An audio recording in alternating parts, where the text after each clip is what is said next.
In the 1930s, the Tennessee Valley Authority began building a series of dams along the Tennessee River. That meant that a lot of those hollows would be flooded and people would have to move out. There was one old fellow that absolutely would not move, even though his house was soon to be flooded. They built him another house up on the side of a ridge above the flood water, and he said, "No, I'm still not going to move." They sent a lady down to talk to him, and then she said, "Why don't you move?" And he pointed to the fire in the fireplace and said, "Do you see that fire in the fireplace?" And she said, "Yes." He said, "That burns 24 hours a day, 7 days a week."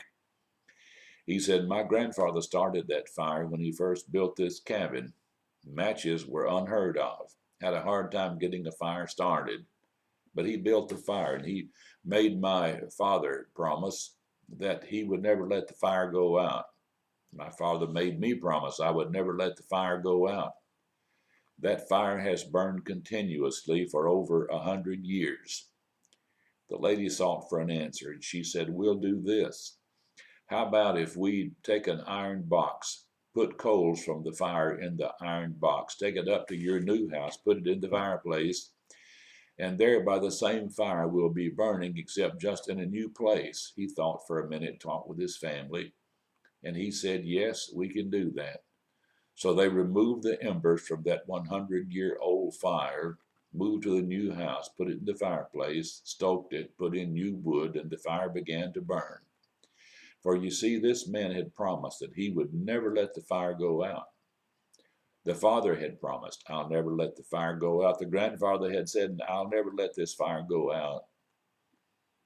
There is a rising tide of opposition to the Christian faith today, being inundated by people who are anti-Christ, to be sure, and who want to see Christianity destroyed and the gospel silenced, and those of us who are of faith want to see us marginalized.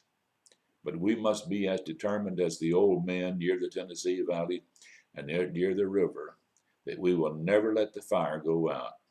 Never let the fire of the love of Christ, the fire of evangelism, the fire of mercy, the fire of a testimony and a witness for the Lord, never let it go out. But we promise the Lord to keep it burning. And by His grace, even in the face of opposition and evil, we will, through the Holy Spirit of God, keep the fire burning. Don't ever let it go out. Thanks for watching today's Minute Message. Don Howell.